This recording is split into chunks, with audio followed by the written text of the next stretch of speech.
My former vis-a-vis in the sense that I served in the first main directorate, Soviet Union's intelligence service. They have always been our opponents. A job is a job. Technically, they did everything right. They achieved their goal of changing the government. However, from political standpoint, it was a colossal mistake. Surely it was political leadership's miscalculation. They should have seen what it would evolve into.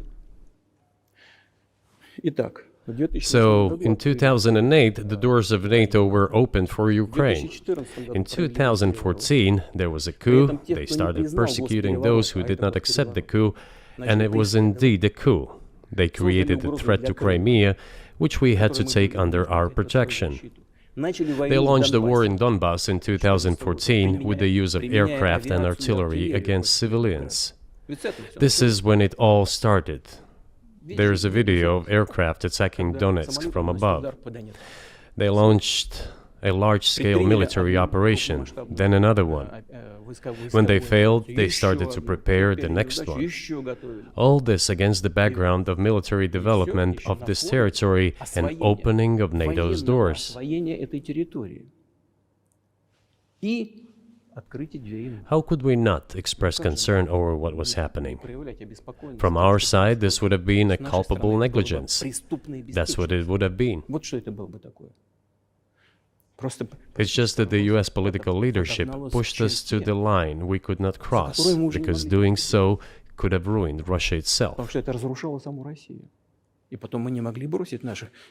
Besides, we could not leave our brothers in faith, in fact, a part of Russian people, in the face of this war machine. But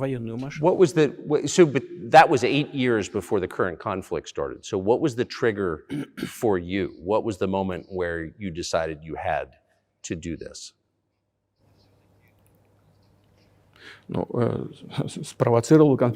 Initially, it was the coup in Ukraine that provoked the conflict.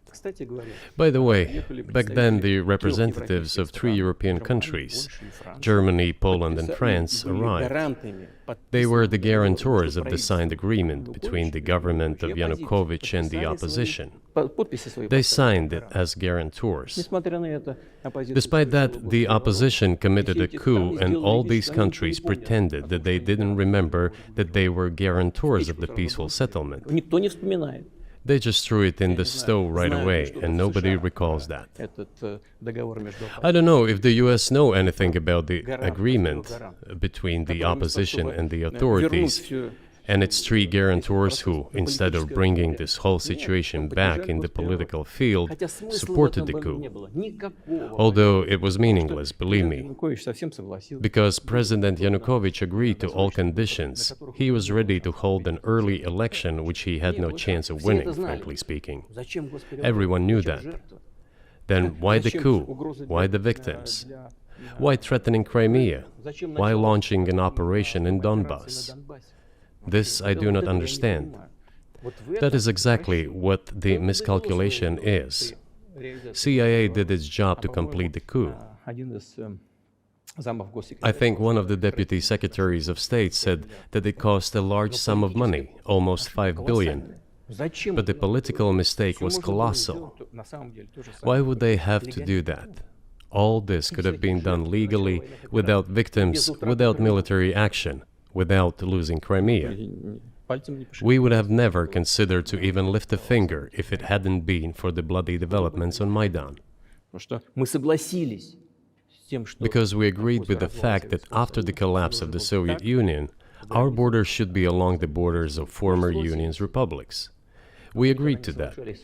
But we never agreed to NATO's expansion, and moreover, we never agreed that Ukraine would be in NATO. We did not agree to NATO bases there without any discussion with us. For decades, we kept asking, don't do this, don't do that.